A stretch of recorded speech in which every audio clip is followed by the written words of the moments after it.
helpful throughout the 10 years in which I have served as mayor of the city of Udine. When I was elected mayor, I wanted to build lots of things, science museums, but then I found out that really there was something that I could do which solved all the different issues, and this was promoting games. I don't need to tell you this, but probably it's interesting for you to see why a politician would be or can be interested in games. So I just give you a few examples. Games are, of course, allowed to always to build bridges rather than walls. So, like 5 or 6 years ago, we had a huge influx of asylum seekers coming from the north, especially from Pakistan, from Afghanistan. And there, these people were there. They didn't really know what to do with themselves. We didn't know what to do. And then I went there once in one of these settlements. It was very, very difficult to provide basic life support to them, but we succeeded. And, well, you know what they asked me at some point? They wanted a cricket bat. A cricket bat. And that was very, very difficult to find a cricket bat because, of course, we can find baseball bats. So I had to buy a cricket bat through Internet. And so this is an example of how games can actually allow to build bridges with people that you might think are quite remote from your vision of life. Then another example, elderly people. In Udine and many parts of northern Italy, we have a very, very high old age index, 220, meaning that every 100 under 14, we have 220 over 65.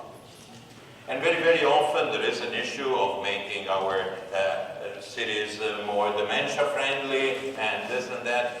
And again, what can be used in order to establish a relationship with people? Well, games.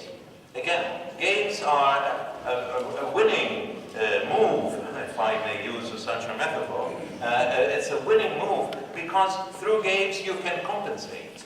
If you have disabilities, say motion disabilities, cognitive disabilities, well, you can compensate them with emotional or cognitive, you can compensate with physical. And games are usually the kind of activities that indeed can bring in all the different aspects of life.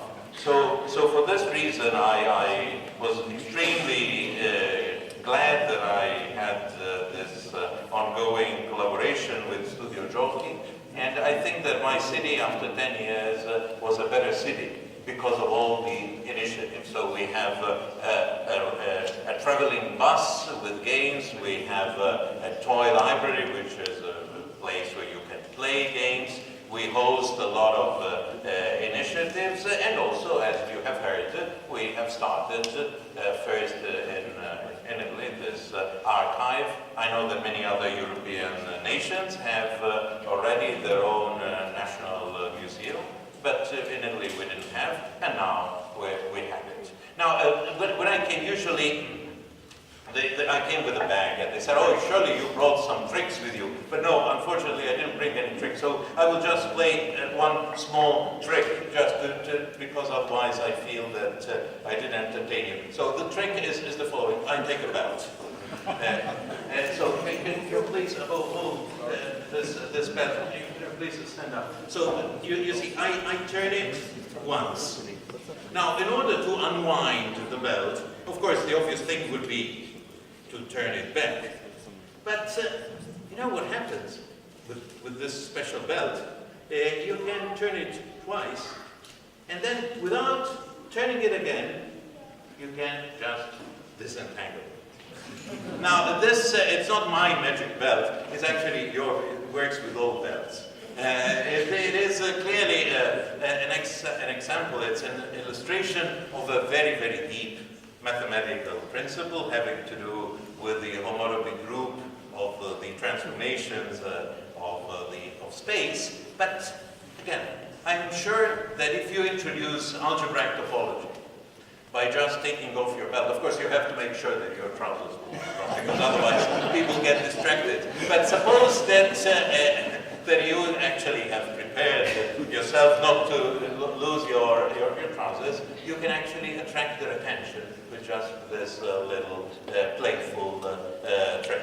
So I really think, in conclusion, this is part of the message that I always try to convey. Games, of course, in Italian we say are fine a se stessi, which usually, it's almost like saying that they're pointless, but actually the meaning is that they have their end in themselves, like art, like mathematics, like all the beautiful things, I think, in the world, but they can bear excellent fruit.